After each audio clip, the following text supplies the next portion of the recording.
In this problem, we'll factor a polynomial. We'll factor 6y squared minus 8y cubed plus 4y to the fourth. Before we begin factoring, I'm going to rewrite this so that the powers are in descending powers of y.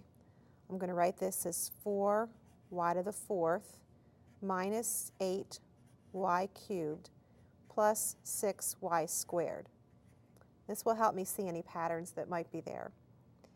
The first step is to look for any common factors. Well, the coefficients are 4, 8, negative 8, and 6, so 2 is a common factor, and also y squared.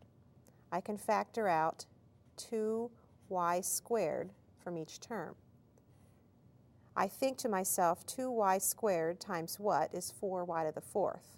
Well, that would be y squared, well, 2y squared. I need to get 4y to the fourth, minus 2y squared times what is 8y to the third. Well, that would be 4y, since 2y squared times negative 4y is negative 8y to the third power, plus 3, since 3 times 2y squared is 6y squared.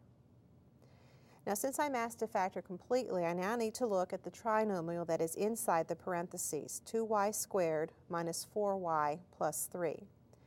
And I need to ask myself, does that factor? Well, in order for this to factor, I would need to either use the AC method or the trial and error method to factor this into a product of two binomials.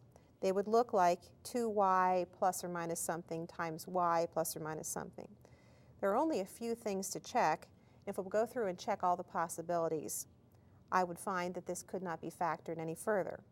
So this is the complete factorization of our original polynomial.